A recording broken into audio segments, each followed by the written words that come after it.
Welcome to the Do Life Well podcast. Join your host, Gavin Merwin, and his guests as they explore the nature of doing life well. Now, let's dive in. Well, welcome back to another episode of the Do Life Well podcast. I'm your host, Gavin Merwin, and today I'm super excited to be on location up here at Southwell, joined with some lovely friends, and I'll let them take a second to introduce themselves. My name's Liza Tillman. I am the Public Relations Director here at Southwell, and I'm also the host of the Live Well With Southwell podcast. So we're really excited to have Gavin and his podcast here in our studio. We thought this would be kind of a good joint venture. So that's who I am. Amanda, introduce yourself. Right. Hey, I'm Amanda Ramshead. I'm the Behavioral Health Service Line Director for Southwell. I'm very excited to have this opportunity to just have a conversation and see if we can open up some people's eyes and hearts with the things that we talk about today. Yeah, and I was telling these guys before we started, the episode theme is mental health in a loud world. I was sharing a little bit about the podcast and just how, we kind of pick a topic once a month and just have great conversation about it. And, this episode will air October 1st, right? And so if we reference things that are from a timing perspective, not October 1st, right? We're recording ahead of time, but I think it's just a very important topic in all times, all areas, but there's just a lot going on specifically in the world right now. And so I'm excited to kind of dive into practical tips, strategies, what people think, don't think, stigmas, the whole bit. So thank you guys for having me. Yeah, for of sure. Thank you. I'm excited about it. So kind of just kicking us off, I guess maybe take a second and even, if you want to share about your background some, I think that'd be a great place to start and just, emotional wellness or mental health or whatever we want to call it, right? Because again, it's just, how do we do life well? And if we're not having conversations about these different topics, it's hard to do life well. I mean, this is an important part of our overall health. So just take a minute and just kind of round out the conversation today. Okay. All right. So I am an Adel, Georgia girl. I was born and raised there. I did work in Adel whenever I first started my career in mental health. I'm a licensed marriage and family therapist. But I moved over to the coast and I lived in Brunswick and Savannah for about 10 years. And I think that was a great opportunity for me to see some different cases, some different individuals, work at a different place, and gain some knowledge that I could bring back to my home community when I moved back about 9 years ago. Actually, today is my 9-year anniversary with Southwell. Wow. Yeah. How about So I just thought of that. But I work every day to try to help people feel better in whatever capacity I can. Yeah. I think about how we do that, and sometimes as a person, as an individual, not a mental health professional, it can be as simple as a smile, opening a door for somebody, trying to do some little act of gratitude to show somebody that you care about them. And then, you get on a larger scale whenever you cross over into the mental health treatment that we provide. We want to make sure that, people feel heard and taken care of. And so I was just really grateful to be able to come back to Adel and Tifton and have the opportunity to do this, grow this program, provide as much service as we can for our community in the mental health field. For sure. What do you think's I guess weaving in the clinical side versus personal side? I love how you make that distinction, right? What do you think's kind of like the most common? I mean, the first thing that comes to my mind is every single person on the planet ever. This topic's applicable to. 100%. There's no group of people that need mental health conversations. Does that make sense? Every single person is dealing with things. Perception's reality. I get that. You think everybody's got it all together, but you come to find out every single person, us three, the person behind the camera, every person we interact with is dealing with stuff, right? Some more of greater magnitude than others. I'm sure other people need other help. But what would you say is kind of just common threads y'all see? Common things. Does that make sense? Yeah.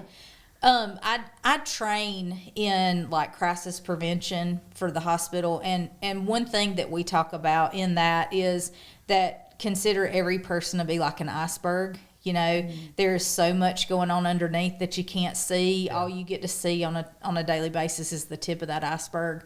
And we have to go through every interaction as best we can, trying to consider that somebody else is carrying for some of them, some very difficult struggles that they're trying to make it through. And for some people, those struggles, they will figure out how to cope. They will be able to move forward. They will be able to identify some people and some places and things that they can lean in on to be able to get better. But for some people, it's going to progress and get worse. And then in those situations, a person may be a candidate for some therapy or to come in and see one of our persons that prescribes medications. Whenever it gets to the point that it's like taking over your daily life in every aspect, so work, school, home life, and you're seeing things like high anxiety, isolation, difficulty sleeping, difficulty with mood regulation, frustration, low tolerance for, interacting with people, then those are times that you would want to come in and see somebody and try to get some treatment, some help. Yeah. You want to say something? Yeah. All And right. I think that we just recently in the past, I don't know how many years, but we may talk about stigma too, but you don't tend to think about going to see a mental health professional like you would to see a doctor. Yeah. And I think that's really hard I think our generation does a better job of that, but I think it's still a struggle. And just knowing that there's things like what Amanda's saying, that you don't have to suffer with those things alone. You don't have to. There are ways to overcome those. And then also just, it's not always medication first. I think I have a lot of friends who are like, I don't want to go see a therapist because they're going to put me on medication. Yeah. That's not I think y'all tend to try to stay away, correct me if I'm wrong, to stay away from that as long as you can. Same thing that we do when we have our doctors on the show. They say, we want to keep you out of the OR, keep you away from surgery, and however we can treat you in other ways. But I think just that stigma of using mental health professionals are just as important as taking care of your physical health. Yeah. And I just think that that's something that we all kind of have to come to terms with. Mm-hmm. Yeah. And I think, let me be very clear. I'm not a doctor or a clinical person. Yes. So whatever I say is not medical advice, right? Fair, for that disclosure.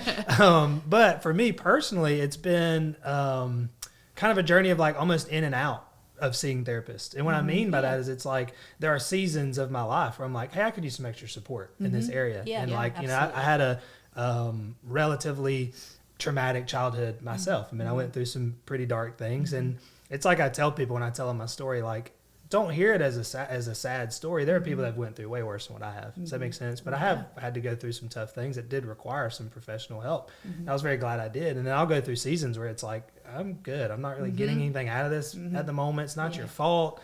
Yeah. I'm not coming anymore. And then, it may be a month, it may be a year, it may be whatever. And then it's like, oh, hey, like I'm kind of back in that space in my head. I'm in my head. Like I just want to go talk something out with somebody that's not a friend, not a family member, just an unbiased, and I think it's interesting that you make that point because, like, for example, in business, like I have a business coach. She lives in Orlando and we meet and talk all the time, but it's this sterile person that's not connected to my life that can give a lens on business topics, right? And so I view kind of all these topics, me personally, as the same. I'm like, I have a chiropractor, like I have an attorney, I have a therapist, I have a CPA, I have a business coach. Like these are just people that are just tools to me. That's how I view it. Of like, hey, I have this need. I'm going to go spend some time with this person. Yeah. I think that's awesome. Yeah. And I think that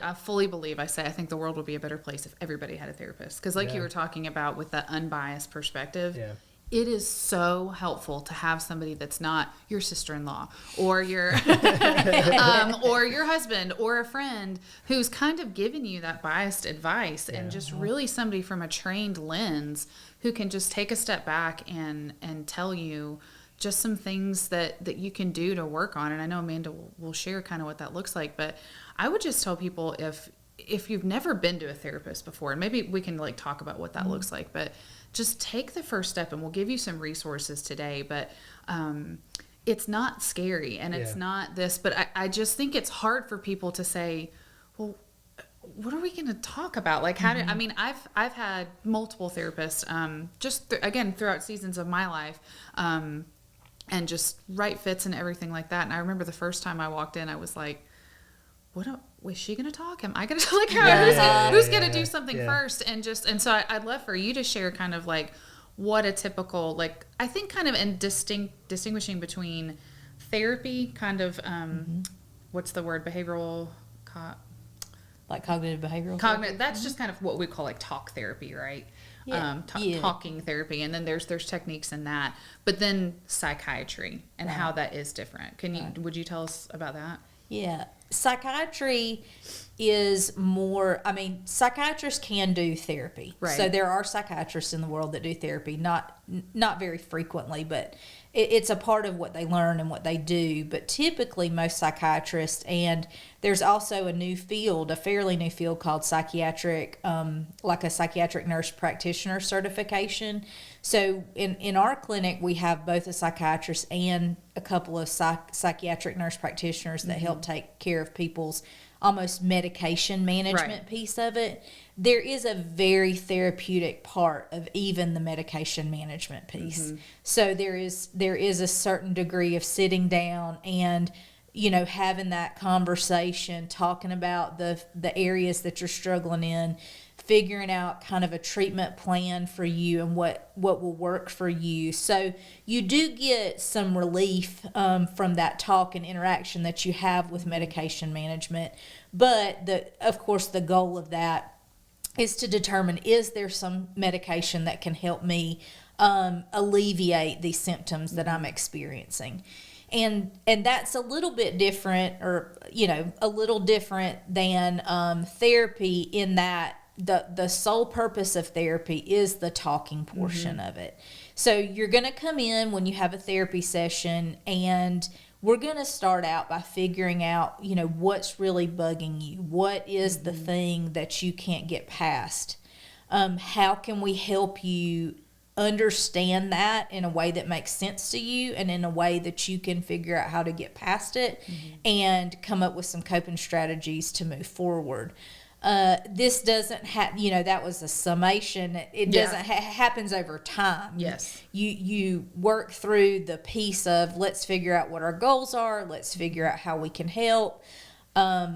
What is the crux of my issue? I mean, that may be your start. And then you think about that over the next couple of weeks, and you come back into session, and we process all the things that you've thought of that have come to mind as you've been thinking about what we talked about in that session, and we build on that. And so we just build with more coping strategies, more layers of people that can be your natural supports. Try to, you know, link you up with whatever resources that you may need to be able to be successful. And so therapy, you know, it's definitely different, but I think that both have a very good place in the, you know, in the treatment process. And I think that you can do either, or you can do both.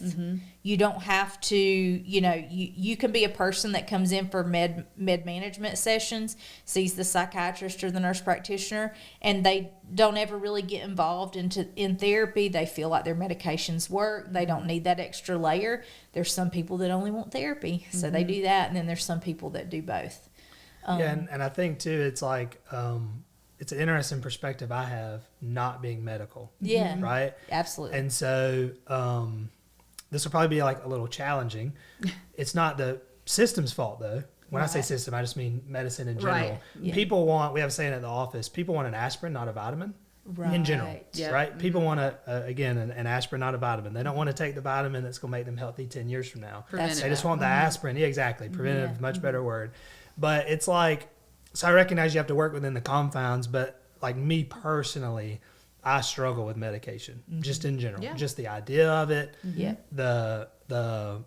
that being a solution. Yeah. Like, I'm the guy that, like, family members go and they put them on a high blood pressure medicine, and I'm like, I'm going to tell you the hard truth. You need to quit eating donuts and go to the gym, and your high blood pressure will go away. And I'm not a doctor, but I'm just telling you, there are things in a lifestyle, from a lifestyle perspective. But I also am not naive enough to know that when we're talking about the health and wellness of a general population, some people aren't willing to do that. And everybody can't just white knuckle, bootstrap up. And I get that. But I'm just saying, like, that is a perspective I have of just like, Yeah. I just wish people would do more of the, and let's talk about those, because I think that's like practical things, like of what people can do outside of even therapy of Yeah. ways like I just mentioned. Like I go to the gym. It's phenomenal stress relief. I mean, Absolutely. it's a healthy way to get steam out. We live a very, computer bound life that we were not as humans meant to be. I don't believe, generally speaking. Right. And so you've got to have outlets for this pent up energy. So I guess like to me, the sort of the summation of this segment, if you will, so far is just listeners being aware that every single person's dealing with something. 100%. And again, like for me personally, I'm a Christian, right? I don't want to get into topics we shouldn't, but for me personally, it's a very useful tactic of the enemy to make us feel alone. And I see that a lot when we're talking about this topic. It's like people just feel like they're the only ones. It's funny. Me and my little brother, and he just got married not that long ago. We were talking about intrusive thoughts, and he's like, "I don't have them." That's and nice. his wife was like, "Yeah, he acts like I'm crazy because I have them." I'm like, "Oh, I have plenty Yes, of them. yes, like absolutely. you're the weird one, buddy. Yeah, yeah. Everybody else is having crazy thoughts So jealous that of we're you. having to put in check, Yeah. And I had a friend, John Tanner. He's a wealth advisor in Valdosta on my podcast, and he talks about thoughts and floaters, and we can't control what floats through our mind, but we can control if we let it plant. You know what I mean? You and can so control your response. exactly. And so anyway, I guess just saying like this is stuff everybody's dealing with. Yeah. And if these practical things we're about to talk about isn't getting the job done, then I think therapy's a great way to do Yeah. it. And if Yeah, there's yeah. a specific situation where you need medication, I think that's great. It's Yeah. just generally speaking, I believe we go to that route first. Just as a person, sometimes I just want a quick fix. Give me the medicine. I don't want to make any lifestyle changes. Yeah. And for me, I just don't think that's good. But Right. that's my opinion. Well, we at our practice, we all kind of have the same mindset. The lifestyle changes are equally as important Yeah. as the therapy and the medication, and we promote that as much as we possibly can. For So sure. if you come in to get medications, you're probably going to get a tip list of things that you can do, and we would hope that you would try at least one of those things before your next session. But some of the things that you can do are sunlight, fresh air, get outside. Like you said, we're very computer bound. Yeah. We're very sedentary. If you do sunlight in the morning, it very much helps reset your circadian rhythm so that you sleep better. You're in the sunlight, your body knows you're supposed to be awake now, and so it kind of helps reset your day. How many minutes? You've told us that before in our leadership group. How I many did minutes? 20. It's 20 to 30 minutes. And we've In- tried, so Amanda gave a very similar presentation to our leaders because we're Okay. all struggling, very stressful jobs that Sure. we do in this place. And so she gave something similar. And other people are like, we're kind of have a text group and we're like, hey, I got my 20 minutes of sunshine. I love today. that. And you really you have to, and I'm so sorry to interrupt you, but No. I would say before even talking about this, the things Amanda's about to say are really basic. Oh, yeah. Yeah. Stepping outside and getting sun, that's really not that crazy. You have to be willing, I think, to identify, acknowledge that you have something that you want to work on and turn it into a habit. Yeah. I think it's not just one of these things because, and I promise I'll let you keep talking, but you can't just be like, yeah, I'm going to go outside in the morning. I don't know how I would fit that into my morning. I already exercise in the morning, but I'm like, okay, you have to make a really concerted effort to do these things. So keep talking about what you're doing. no. I know, but No, so and that's very true. You do have to make an effort, and it's very hard because there's, I could probably spit out 20 tips, 20 things that you could do that are very simple lifestyle changes. And any one of those or any couple of those would definitely help, put you in the right direction. Doing these things, I tell people, give yourself grace. If you if you're trying to set a habit, you don't do it for one day, you don't do it for 2 or 3 days, but don't give yourself so much grace that you get out of the habit. That's right. Because that gets really problematic. I understand, and I know that things happen every day that just kind of completely blow your schedule. And just because that happens, you have to regroup, think about what those things are that you need to do, and figure out a way to squeeze them in. If you've got kids, if you've got family, can you do it together? Is there some way that you can integrate it into your afternoon routine instead of your morning routine? And after you've kind of developed 3 habits, develop 3 more, and just keep adding on to that until you have, you're, like you said, white knuckling through it. You're kind of white knuckling through all these wellness things that you can do. And I'll say too, like one of the things I tell the guys at the office is there's a difference in excellence and perfection. Yeah. Like nobody's asking for perfection. Because that's impossible. Yeah. Like it's funny. My wife at our house, that word's banned. Like we have 2 daughters. She's like, I want it to be perfect. Yeah, that doesn't exist. Yeah. There's no such thing as perfection. Yeah. But no, there is excellence, and you can give yourself grace for a couple of days. But third day, we got to get after it. You know what I mean? Like we can't be lazy either. Yeah. Like we got to be excellent people, right? Yeah. So, That's anyway, right. sorry, I didn't mean No.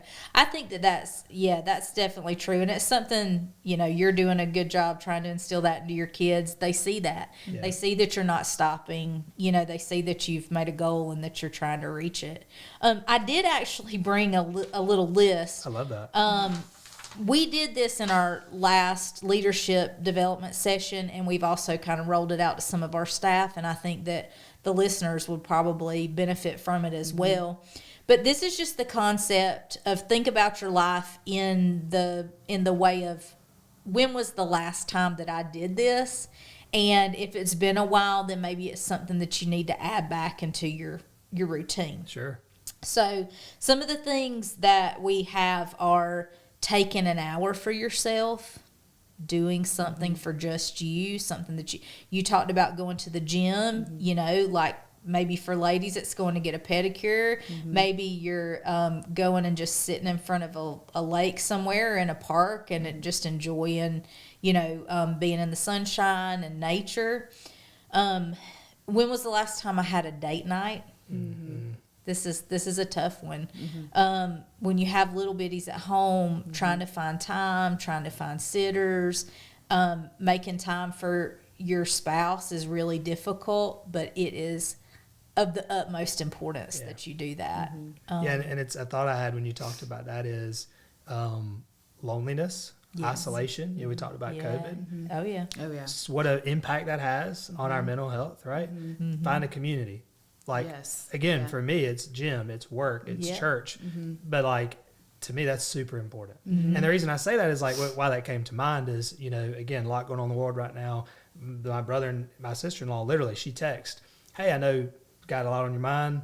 Be glad to watch y'all's kids if y'all need to go get a date night. Oh, that's awesome. Aww. And we're very fortunate. We have tons of help, grandparents. We have no shortage of babysitters. I'm so thankful for that. Right. I recognize not everybody's got that privilege. Again, like what I said, why I do this show, sharing these topics with people that may not otherwise have access to it.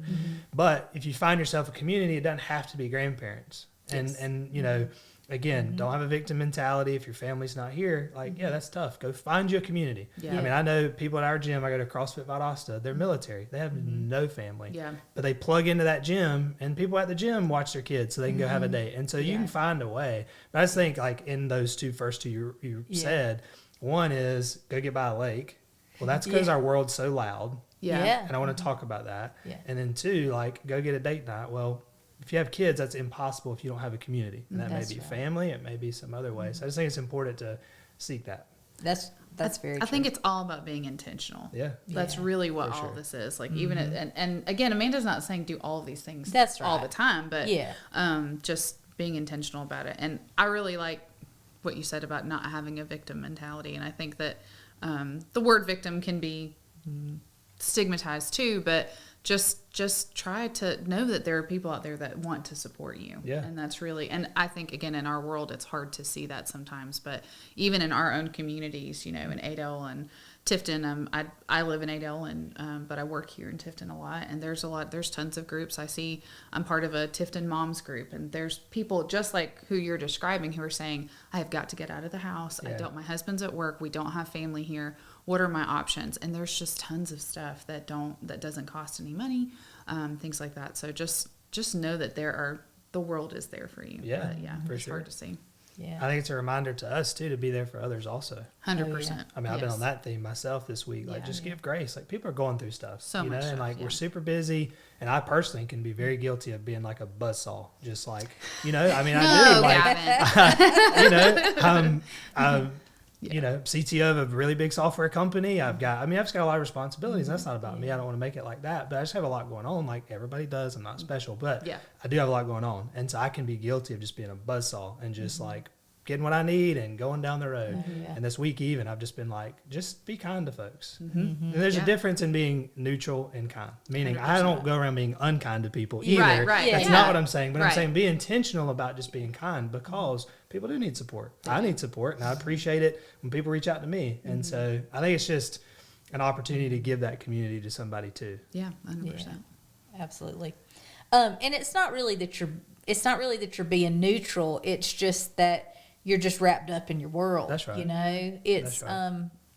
I think you gotta give yourself credit for that too. I think that people that have really go at life every day having some intention to be kind and to do something nice for somebody else, really reap the benefits and the gifts from that that can be life changing. So neutrality is definitely different than just trying to get all your work done so that you can do what you need to do. For sure. So the pantry test, that's another good question. So the pantry test is like checking your pantry, seeing how much processed food you have in your pantry, how many whole foods you have in your pantry, also checking for alcohol and thinking, you know, I have this bottle. Have I had this bottle for a week, a month, a year, you know? Sure. And considering, have you kind of leaned in on some of these things as something that you utilize to make yourself feel better, or maybe it's easy and it's a hard habit to break, like thinking about how can we break some of those habits. I love that. Exercise, as you talked about. We said getting, like 15, 20 minutes of sunlight before work in the morning, reset your circadian rhythm. 7+ hours of sleep. And this is another one. People argue with me about this. Sleep is so, so, so important. Oh, yeah. It's just, you need it. You're not your best self if you don't get sleep. And 7+ hours seems like a lot of time to folks, but really at our age, 20s, 30s, 40s, we need at least 7 hours of sleep. For younger folks, minimum. Yeah. Minimum. For younger and older folks, they need even more sleep than that. And so just trying to make sure that you do the things, unplug at night, maybe make sure you're in a dark room, make sure that, your room's cool enough, and, set the tone for good sleep. Yeah. I think that's very important too. Have you used it's one of the most important. Yeah. Have you used the word sleep hygiene yet? Have I heard you say that? No. I've heard it used before, and I'm like, that's interesting. Yeah. But it's so true. And I think that we, especially as parents and very busy working people, or if you're a caregiver, we've talked about that. Amanda's, one of the other sections of her department is the geriatric psychiatric unit. And so if you're a caregiver with somebody with dementia or with a long-term illness or something like that, it doesn't matter what your situation is. Everybody needs to have it. And it's so easy to just let your head hit the pillow and just go. And if you're like me, my husband hates me because I can just I could fall asleep right here if you told me to. But if you really struggle with it, and I know so many people who do, just how much, and I'm sure there's thousands of studies that show how it can critically impact just your functioning, but your mental health over time. And can you give some more tips? Because I think you gave some good ones at LDI about sleep. So you said a cold room. Yeah, so cold, you want your room to be cool enough so that, you're not spending time trying to get cool, not too many pillows in the bed. You want your room to be dark. No TVs on, no screens. No TVs, no screens, 30 minutes before bed at least. You mean tell you a funny story about that? Yeah. Almost every night, Jess pulls her phone out. I'm going to blast you. Sorry. I'm guilty. She pulls her phone out. I'm guilty too. I know what you're about to say. I'm literally like, Dr. Huberman says I can't see light 30 minutes before. Andrew Huberman, you know what I'm talking about? Stop it. You're ruining my circadian rhythm with that stupid blue light, you know? Oh, it's so bad. And I do it also. I'll admit. I do some also. But it's important. And again, all this stuff's just intentionality. Yeah. And none of it's a magic bullet. That's the thing. No. People want the silver bullet. Like they just want the magic wand, and it just doesn't exist. It's just a combination of all these little small things that we decide or don't decide to do that contribute to our mental health. I mean, that's just the truth. There's no one thing that fixes it. Well, and a lot of the things on this list, I mean, talking about your food and, having a date night like that, but it doesn't cost any money. You're not, she's not saying anything that's going to cost. The food issue can definitely be a struggle for some people, I know. But, and you're probably about to get to, or have we talked about exercise yet? I didn't go into detail, but when was the last time you exercised? At least 3 times in a week. But that doesn't have to be going to a gym. That's right. For me, that's what go works. on a walk. Yeah, that's what works for me. But walking is free, and it's you can walk inside. I love the mall walkers. Have y'all seen people do that? Yeah. So there's groups of people that just go in because it's air conditioned. And they just take laps around whatever mall they're at. I love that. And so it's just, I think that's such a good point. We make things so hard on ourselves. Yeah. I need to do X, Y, and Z and all this stuff, and then it'll be fixed. And it's like, no, it's a gradual thing. And talking about exercise, I follow somebody who's like, even if you don't think about it just for weight loss, like the benefits of exercise, you've touched into that too, are just astronomical for the rest of your life. Yeah. And it's so, I think we could probably do a whole podcast, and a lot of people have, about the benefits of exercise. I have like 2 or 3. Okay, great. Yeah. Did you talk about the mental health aspects though?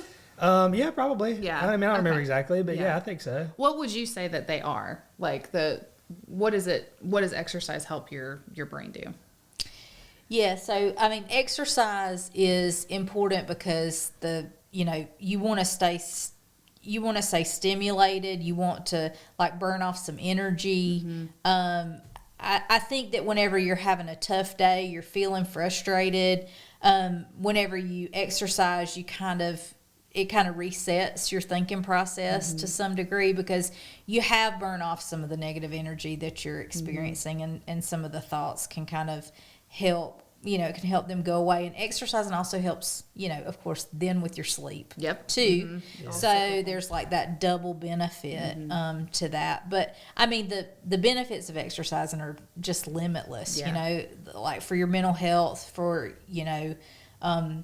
sleep, as I said, you also want to, as you age, do some degree of exercise because you don't want to lose your muscle tone. I mean, there's some things out there that show that as people age and lose their muscle tone, some of the muscle that you lose in your legs can kind of say how bad it's going to be if you have a fall and a fracture. And I don't know exactly, the study, but you want to be able to keep some muscle so that if you do fall, you're able to kind of bounce back from that.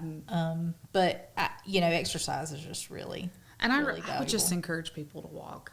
Just walk like that, just the benefits of that alone. And again, it's free, and it's so, and then you're catching the things that you're talking about. You're getting your sunlight. Yeah. And it doesn't, if you have to walk in the morning when the sun's not shining, that's fine. But my husband walks every night now. He walks about a mile. We walk around the neighborhood, stop by Amanda's house, usually see her. And he and I usually don't talk very much. Well, he's an introvert, so he's not going to talk a lot anyway. But, sometimes we do, and that's good too, but that is my time it is really the one time that I'm not in front of a screen, because I really struggle with the phone use and being in front of a computer all day. And it is so, when I have had a tough day, I'm like, okay, I really just want to sit on the couch, but I know I need to get up and walk. And it makes such a difference in my attitude towards things, and just gives you, and it's 30 minutes. It's not. And it can be, did we talk about it can be broken up during the day too? You can spend, we talked about just getting up to, we were talking about having a standing desk. Yeah. Yeah. Just standing. I mean, I think these are all, it's physical, but it's mental health benefits too. Because you're just, like you said, it's all going back to that intentionality and taking a step away from whatever the stimulus is that's causing you problems. That's right. Yeah. 100%. Yeah. What else do you have on your list? I want you to finish your list. Well, prioritize your health. We, like you said, whenever you're working and you're doing all the things that you feel like you need to do, we cancel our doctor's appointments, our dentist appointments. We try to reschedule them. We have scheduling conflicts. And so, if you just are very intentional, if you schedule that doctor's appointment, no matter what comes up, somebody will figure out how to do it. I need to do this for my health. And make sure that you express what your needs are, what you're feeling, what you're experiencing to your healthcare provider so that they can help you as much as they possibly can. Yeah. And then the last thing is being grateful for what you have. And I think that gratitude is very, very important. I encourage people to try to think of something each day when they wake up that they are grateful for from the previous day, or maybe at night to sit down and think of 3 things that happened today that you're grateful for. It really does change your mindset. And we talked a tiny bit, or a little bit about social media unplugging and things like that. You're in that chronic negativity whenever you're on social media.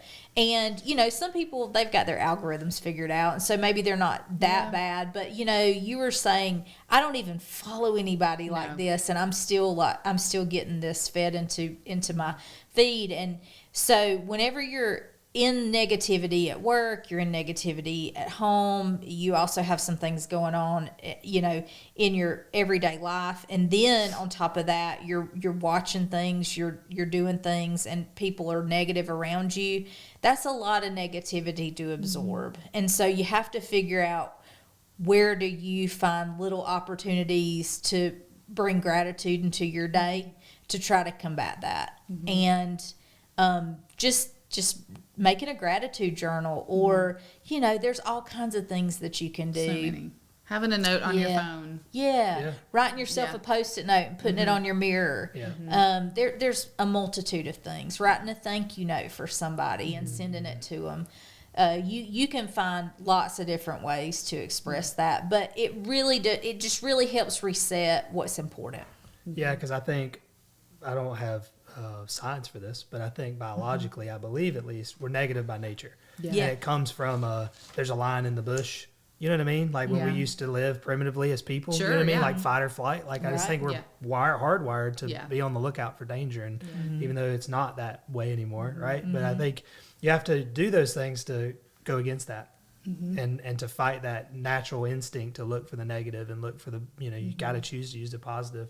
And that's what's so, I'm sitting here thinking, interesting of everything we've talked about. It's just all choice. It is. And I'm not saying it's that simple. I know people have complex, complicated situations where they can't just choose to be better. I recognize that. Yes. But I will say, like, there's certainly a theme of, if you'll just choose to take little small actions consistently over a long period of time, you can do a lot of wonderful things for your mental health. And I think, going back to we were talking about setting habits and things, what I really struggle with is, we're, just, okay, I'm going to do this for 3 days and then I fall off. And then in that, I'm kind of a perfectionist in type A, and that I'm like, well, because I fell off, I might as well just quit. Sure. But what helped me with my exercise journey is having an accountability partner. And I think that that's really important for any of these habits that we're talking about building. And it's just, it could just be somebody who you say, hey, I'm really trying to work on this. Can you help me? Can I just text you and tell you I've done 2 of the 3 things that I set out to do? And they don't have any skin in the game. It's not, you're not paying a therapist or anything like that to do that. But just, if you could find someone who would be willing to check in with you if they haven't heard back from you about it, I think that makes such a difference. So, I mean, when I started going to the gym, there's one of our coworkers, I said, I really want to go at 6 a.m. And she was like, well, I've been thinking about going. I guess I'll go with you. And now it's been almost 2 years. Wow. And we just go. And now I used to be like, okay, Judy, are you here? Because I'm here, And now, we can go without each other and it's okay. But that habit got built, and she and I would. It wasn't mean or anything, but if she didn't show up, or if I didn't show up, I knew I was getting out of bed, and she was going to be mad if I didn't get her, if she didn't do it. So, but didn't that go back to the community? 100%. That I was talking about having a community of people, whatever it looks like, to help you. Yeah. And we weren't meant to be alone. And I think that's I know there's positive of social media. I have it. I use it more than I wish I did. I think we're going to look back historically, and it's like it was really negative. Yeah. The sum of it is going to be really negative for our society, I think. Yeah. Being alone is the same thing. Like this, again, not to get political, but like families are important. The nucleus family is very important. We were not meant to be alone. Like just by nature, community matters. And so I think just pressing into those things of like the accountability partner or the community, whatever it looks like, because it's so helpful. Yeah. And I think if you see somebody, I think, Amanda, we've talked about this on a podcast before. If you see somebody that doesn't have a community, reach out. Like that's part of our kind of what we should be doing as humans to help each other is like reach out. Because you know those people that are struggling. And like you said, kind of being neutral is just as bad as being mean, I think. Sure. And so if you see that someone's struggling, it can be hard to to determine what that is, but we've seen it and we know it. You can tell. And it's just like, again, if it's just reaching out and asking how somebody's doing and can I help you with anything or whatever, or especially if it's a newer family that's moved into town that doesn't have all this stuff. It's just doing this all basic, very simple stuff.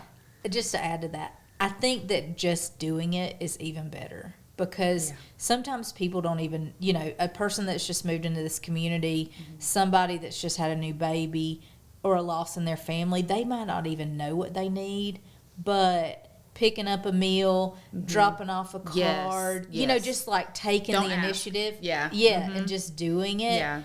It can just be really impactful. 100%. And we kind of going back to the gratitude thing, we've initiated something in our organization where we leaders are just kind of a standard is that we write 4 thank you notes a month. I love that. Handwritten, not an email. Right. We probably mailed need to your home. Mailed to your home, and you get it. And so the idea is like maybe your wife gets it and says, "What is this? What?" And they're like, "Oh wow, somebody wrote me a thank you note." And that's just it doesn't have to be a handwritten thank you note, but that has made such a difference in the culture of our organization when we all kind of agree to do it. So it just goes to show when you do any of these things. And again, what I mean doesn't go back to a time when life wasn't so loud 100% and busy. Yes. People just write each other all the time. They do. It's really funny that you bring that up actually because my 5-year-old, her and her friend 5-year-old, they're writing each other. We got a letter in the mail. I love and it was from the other little girl. Where I'm like, this is awesome. So now she's sitting at the bar at night, like writing her letters to her friend, and like, and they're together all the time. They're in the same class. We go to church together. Like, it's not like But I told her, I was like, you got a pen pal. She's like, what's a pen pal? Like it's your friend, your pal. You got a pen. But again, it's just this basic stuff that we just overlook. We get too busy, and I'm super guilty of that. And so I'm not saying anything that I'm not hearing myself. But it's just. It's such a loud world and just so busy. And I think too, like the other thing is like, I was thinking earlier about from a therapist perspective is personal experience. They help you see blind spots. And so even going into it, like, what did I expect? All things, they're not there to solve all your problems. They can't. They don't have a magic wand either. It's mostly just someone to listen. And then they help you with your blind spots. Like, oh, I didn't see it from that perspective. That gives me something to think about. You're not here to give me answers. You're just here to help me talk it out myself. And you're not going to get that, again, from somebody who's too close to your situation because they love you or, they're going to say, that other person was mean to you. You know what I mean? Like, whatever it is. Exactly. But your therapist might be able to be like, well, let's look at it from that person's perspective. And it's just so... and you may not want to dive too deep into therapy, but like we were talking about... do you want to talk about what to expect at a therapy session? Are you okay with kind of going into that? Because I really feel like it's just taking that first step for people. It's like, okay, what is this going to be like? So therapy sessions are typically done in an office, and we try to have some furniture in case you bring somebody in with you, so that you can sit and be comfortable in a space that's aesthetically pleasing, typically, and in the therapy session, we sit down and we start out by, talking through, and sometimes you might not even know what the real problem is. That may be session 1. What is the real problem? Let's figure out what you're struggling with. Where do we think that comes from? Is there anything that's obvious that we could, maybe change immediately? Are there things we want to think about changing? But you just start out, it's just a conversation, just like we're having now. And it's as easy as you walk in and you say, I'm having a lot of trouble sleeping. I'm having, maybe you've had some change in your relationship status. Maybe you've moved. Maybe there's a million different, life circumstances that you could have. But, you start out just with the basics of what's going on in your life. And then from that, therapists ask more questions, delve a little bit deeper. We figure out, we try to help you figure out, like you said, you get to what your blind spots are. We try to help you get to what change you want to see happen. And we try to guide you in that direction through a conversation with two people. And it's not ever punitive. Like, if there's something that, because I feel like, again, I'm such a perfectionist. I'm like, if I don't fix the thing, like, because I was working on something with my therapist, and she was like, I was experiencing the same thing over and over again, and I came to her with it, and I said, okay, this happened again. And she said, okay, Liza, you can either bury your head in the sand or you can deal with this. And I was like, I didn't want to hear that today. I wanted to hear about how I was right. Yeah. And it was so, but it's never, but there's so, especially when you establish a good relationship with one that you're very comfortable with, it's so just like refreshing to hear other perspectives and things like that. And I want to touch on too, if your therapist may not be the right fit for you, it's not offensive to them. Right? Like, they are fine if you want to go, because I think other people say, like, well, what if I don't like the person, or we don't have the same style of communication, how does that usually work? It doesn't happen as frequently as you think. Probably it would. not, yeah. But it does happen that sometimes maybe there's people just don't communicate in the same way, or you don't get the feeling that you had hoped for from that interaction that you're having with that person. And so it's usually as simple as a therapist, I want to know how you're feeling, and sort through and figure out, is there a different way that I can communicate with you so that you can feel heard and that we can kind of work through this, or is it a total, like, you just really want to start over fresh? And so if it is in those scenarios, which is, like I said, fairly infrequent, we might help you find, or we would definitely help you find somebody, help you make a referral, determine is there any kind of support you need, do we need to do like a closing session so that we can wrap up what you did here with us and have a good idea of what you need to tell your next therapist you want to do or want to tackle. So it's really not a big deal. Nobody's, we're definitely not offended by that. And I think it's like, again, I'm not saying y'all agree with this way I view it, but it's no different to me than your CPA or your attorney or your doctor. These are professionals I'm paying to have in my life. Yeah. If I'm not jiving with them, I'm not wasting my time. Yeah. Does that make sense? And so I think just empowering people to just like, it's work. I mean, it's not personal. Now, I'm not saying that therapist ain't going to have emotion, because they're a person too. Like, man, I'm kind of disappointed you're leaving. Does that make sense? Like, that's a real thing. They're a person also. Yeah. But at the end of the day, like, you're in control of your health, and like, hey, if something's not working, and I've had situations where it worked for a season. Like, me and this person jived for a long time, but then I just had the feeling I'm just not getting it anymore. Yep. It's just, I'm not getting anything out of it. I think I've run as long as I can with you. I'm making a change. Yeah. And so I think just being empowered to like not be afraid of that, and like, hey, communicate. We were talking about that before we start. Like, that's the other thing. Like, I don't think we talk enough just as people. Like, we just don't share what's on our minds enough in a healthy way. There's a healthy way to do it. Yeah. And same thing, like just communicating with your people, like, hey, this isn't working anymore. I want to try something else. I don't think there's anything wrong with that. So. Well, and different therapists can specialize in different, really more focus on kids, and so that may not be the right fit. But when you call your office, you'll kind of figure out what is right for you. And there's just so many things and different ways that they help treat. Like I went to a therapist that did EMDR. I don't know if you're familiar with that. Do you know what it stands for? Because I can't remember. Rapid. I'm putting you on the spot. Eye movement, desensitization. It's Yeah, it's a whole, again, that could be another podcast, but I think it originated with treating PTSD. Right. For military, That's I want right. to say. And so it's just this, and so I was specifically looking for somebody who did that. And so there's not a lot of therapists that do it, or at the time they didn't. And so you just kind of, so of course I love our behavioral health department, but I found for me that it was even hard for me to get in the car. I am 5 minutes away from her office. I was not making the time to do it. So I found a virtual option. Yeah. That's not the right fit for everybody. Yeah, for I think sure. because I've been in that situation before and I was comfortable with therapy, but I want people to know that that is an option. There's multiple, the resource I use is called Hello Alma. And it looks at your insurance just like a brick and mortar place would do. It's going to look at your insurance, see who covers what, who's licensed in your state, and you can see if they are in person or if they do virtual or they do both. And so it's just, there's a lot of options for you. And I think what I know, Amanda, what I would want everybody to know is that you're not alone, and there's so many resources if you are struggling. For and sure. I think that just, we all, like you started with, everybody has stuff. Oh yeah. And it can affect every area of your life, and Yeah. know that you're not alone. And that people, and I mean, you could call Amanda tomorrow and she would get you connected with anybody that you needed to. And, For sure. and every single one of her staff too. And I would venture to say anyone in the behavioral health field is like, that's their goal, is like, let's get people connected with what they need. Yeah. Because if that list isn't enough, That's right. that's when it's time, because I think that's a good starting point. And I For think sure. that's, again, we called it like sleep hygiene. That's just doing life well, right? That's right. Like that's, Yeah. but if it's That's right. not enough, Yeah. know that there are things, and it doesn't have to be this big ordeal to get you connected with those things. Yeah, it's easy.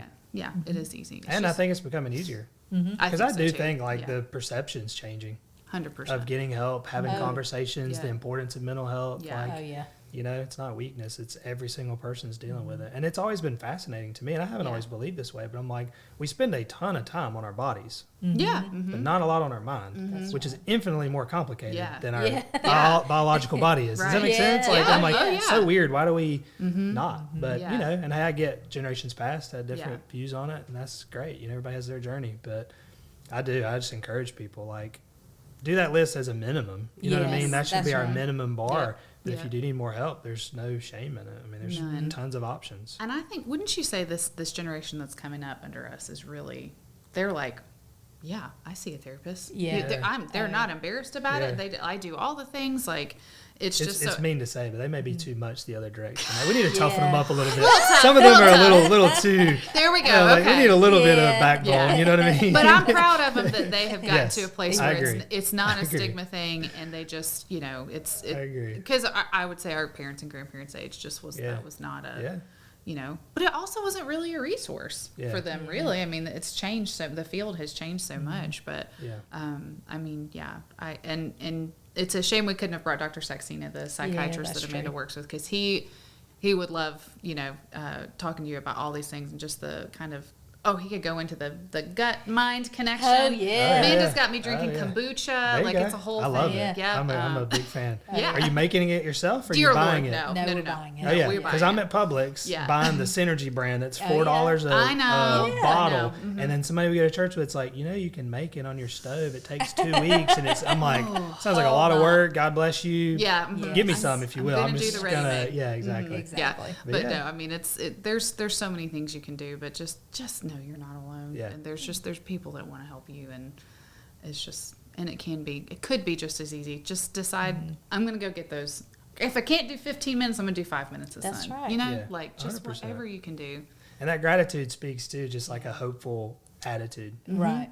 because you know, I believe we were born for a time as this. Mm-hmm. We all were. I mean, everybody has times of periods of when they lived, and it's just like it can be easy to get overwhelmed with Yeah. what's going on and just how negative the world perceives to be. But there's more good than there's bad. I Yeah. It's just the spotlight's real bright on the negative, you know, and we spend a lot of time doom scrolling. Yeah. Yeah. And so that gratitude just kind of breaks that off of us, I think, to just say, like, just be hopeful. Like, the world's a great place. 99% of people, I think, I believe, are good people, just going to work and raising their families, and they're normal, Just whatever trying to normal live. means. Yeah. Like, you know what I mean? Like, it's Yeah. just so much energy gets spent on those that are evil and things of that nature. And I don't know, it's just easy to get in that spiral of just like, it's hopeless. I can't make a difference. Like the world's awful, you know, and gratitude helps with that is what I'm saying. It does. I would go as far as to say like positivity and gratitude are the things that combat the noise. Yeah. Yep. Because all that stuff that you're talking about, the doom scrolling, the negativity that you have on, you know, in media, social media, all those things, that is the noise. That's our new noise. You know, I think there's been noise in every generation, but that's where we are. And so, you know, finding some things and just going out and doing them and identifying all of the things that you are thankful for, just can help reset you. I saw one time somebody was like, if you're struggling to get through a plank, to think about 3 things that you're grateful, or however long that is, when you're doing that exercise or whatever. And man, it's like you have nothing else to do but think about what you're grateful for in that moment when those 30 seconds are going by. And I'm like, okay, all the things, think about all the things. But I love that. it's kind of the same thing though. I mean, like the plank of life, You know, and you know, just setting aside that time to think about that. And I think I really do want to touch on this. I think we talked about the phones and social media and that being intentional about that. And I even tell my husband, like, we have a playroom in our house and we'll both come home and the first thing that we do is turn on the TV, let him play, do his thing, and we're just laying back and we're looking at our phones for an hour. Yeah. And I look at both of us because I'm not just getting on to him because I'm sitting here doing the same thing. And that's my decompressing time. Yeah. And I'm scrolling. And again, like Amanda said, like I try to unfollow anything that brings, like, I'm really just following people with clothes and puppies and food. Like, that's really up, but it still creeps in. Yeah. But even if you're not consuming the negative stuff, I think it's just be in the present. Like, just put it down. And it's so addictive. It's so, I know there's so many studies about that. And I think I just read a post while I was scrolling my phone before this, that the average teenager sends like 243 texts a day. Wow. And that, but I mean, think about, we probably do too. We do too. Oh, yeah. You know, like, you remember you used to pay for them? Yeah. Yes. You used to pay by the text. Like, you used to care then. Now it's like unlimited data, unlimited everything. You know? It is. But I think just like it would be, I feel like all of our mental health would be in such a better place if we would just put it down. Yeah. And it's so unfortunate that I mean, I would liken it to a drug. Like, I mean, the times where I've had to not have my phone because it was being worked on or something, or when the hurricane came through and we didn't have internet. And I think that's felt even so like disconnected. Yeah, but for a while, and I saw, you know, because some of us were without power for 12 days. Yeah. And I remember some people saying, like, my kids didn't have TV, they didn't have internet, and they went out and they played in the street with their neighbors. Yeah. And it was like this huge time difference travel. they could see. Yeah. And I joke that I'm trying to raise my child as a 90s kid. Yeah. Like, I want to try to do that as best I can, but it is so hard because I have to model that too. But I just think that if we would just, preaching to myself here, like, put the dang phone down. Yeah. But I think that could be another intentional thing that you said on your list. Like, it's just like, I think it's easy for me to say, oh, I can go out and take a walk and I can go to the gym. Yeah, but that was on there completely unplugged. Okay. So I mean, and it's just, you know, I've even bought a device have you seen the brick device? My phone's listening to me, so it knows I struggle with this.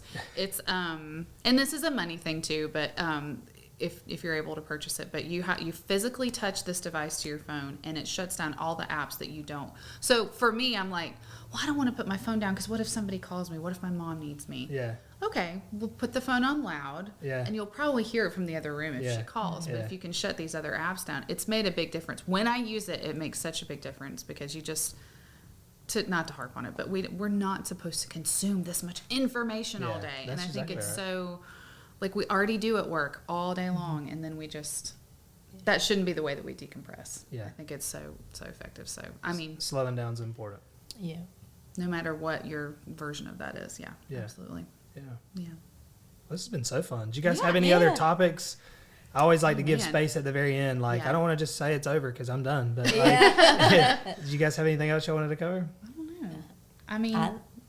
I just want people to know that Southwell is a resource for them. Right. And then there's, of course, always the tons of helplines, crisis helpline, right?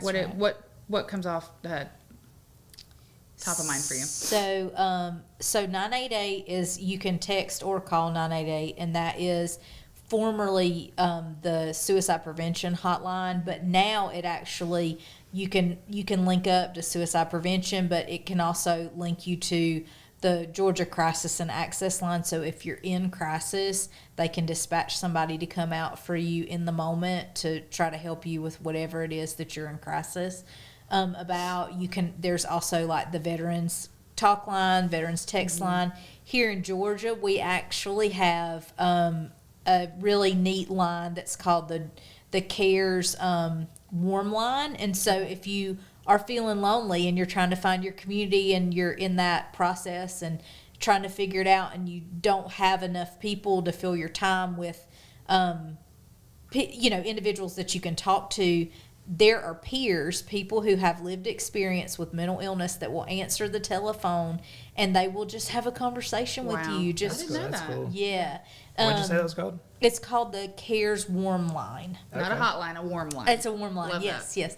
And there's a ton of different things. We could probably link to the video. I could let's get do you that. a list of resources. But and there are other mental health resources in our community too. I want to put that out there. We would love, for you to come to Southwell, but if you live farther away, you're not in our area, our service area, it's easier for you to go somewhere else.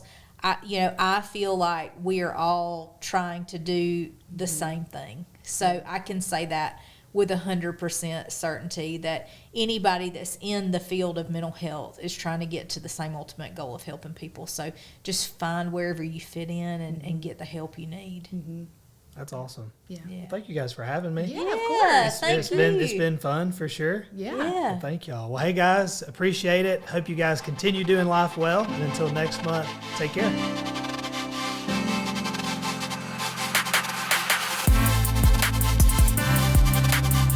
Thank you for joining us on the Do Life Well podcast, where we explore topics like fatherhood, business, health, wellness, and so much more.